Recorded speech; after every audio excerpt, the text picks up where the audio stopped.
The Book That Dripped Blood, from the Library of Doom, written by Michael Dahl, illustrated by Bradford Kendall. Copyright 2008, Stone Arch Books.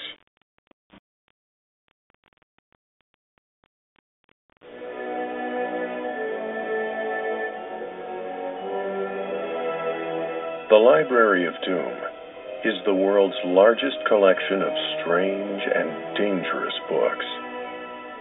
The librarian's duty is to keep the books from falling into the hands of those who would use them for evil purposes.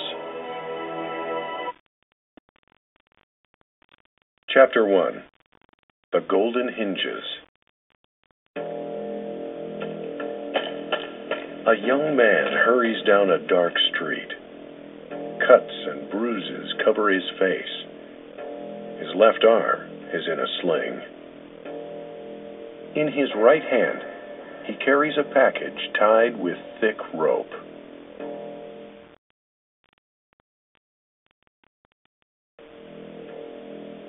At the end of the street, he finds what he is looking for.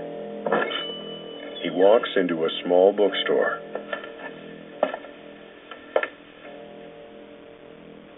An older man, bent and wrinkled, stands behind a counter. "Do you buy used books?" asks the young man. "What do you have?" asks the old man. The young man throws his package down on the counter. The old storekeeper unties the thick rope and opens the package.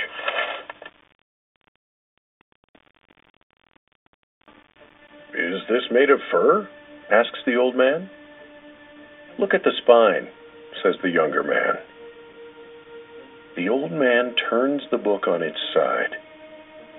Two yellow hinges hold the book together. "They're made of gold," says the young man. "How much will you give me for it?" The old man pulls out a handful of cash and hands it to the young man. The young man turns and runs out the door.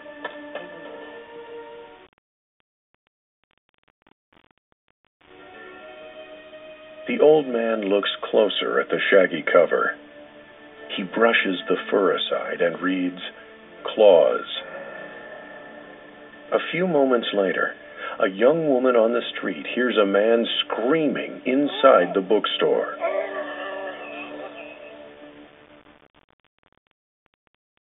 Chapter 2. The Stolen Book. The young woman rushes inside the bookstore.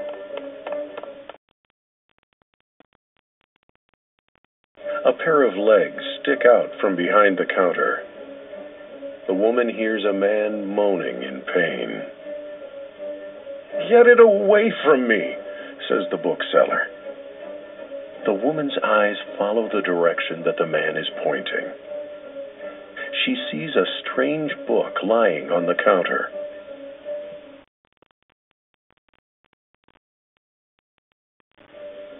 She picks up the book. The gold hinges gleam. "This is beautiful," she says to herself. "Help me," moans the bookseller. The woman clutches the book to her chest, and then she hurries out the door.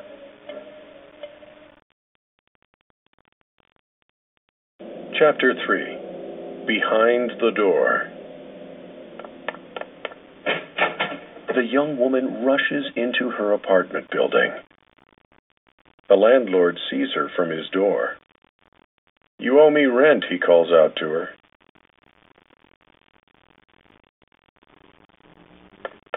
She hurries into her apartment and shuts the door behind her. A few minutes later, the landlord climbs the stairs to the woman's apartment. Her rooms are dark. The woman is missing. The landlord sees a dark puddle on the floor. Next to the puddle lies a furry book. The landlord picks up the book. "Ow!" the man yells, and drops the book. He sees the book slowly open. The pages fold themselves into sharp, rounded points. Chapter 4. The Paperback. The landlord backs away from the book on the floor. He bumps into a table. A paperback in his back pocket falls to the floor. Ink from its pages oozes out and covers the floor.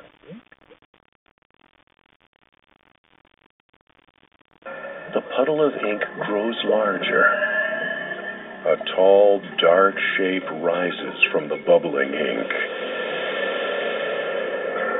The ink forms into the shape of a man.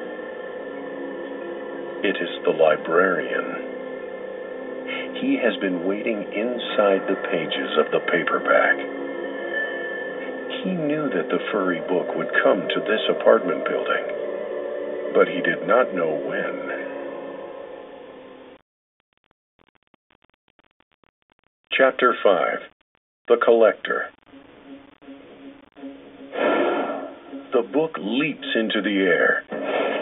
Its golden hinges open as it flies toward the librarian's throat. The librarian ducks, and the book slams against a wall.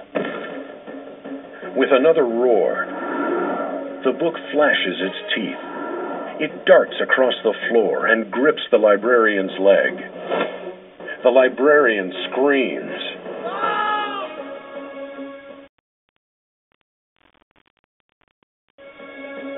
The landlord is scared.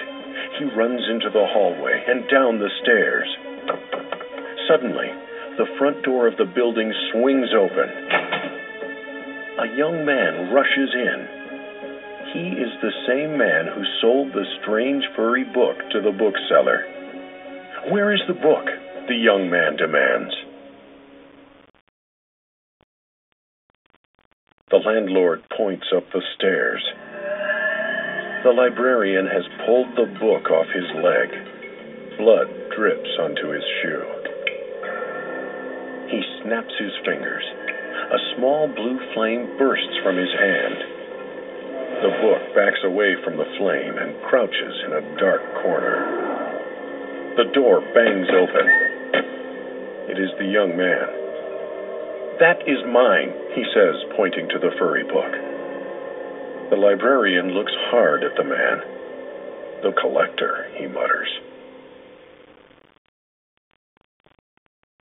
"Yes," says the man, "and I am here to collect my book." "That book belongs to the Library of Doom," says the librarian. "It needs to be free," says the collector. "The book is hungry." "And each time the book feeds," says the librarian, "the more powerful you become." The collector smiles. He pulls another book from his pocket and throws it through a window. The new book hangs outside the window and grows larger. Quickly, the collector jumps onto the floating book.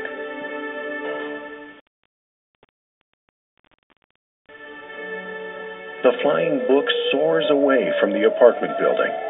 It disappears into the shadowy city. The battle is not over yet, the librarian says to himself. He picks up the landlord's old paperback from the floor. The title reads, "The Book That Dripped Blood." Then, the librarian sinks back down into the book. Waiting. The end.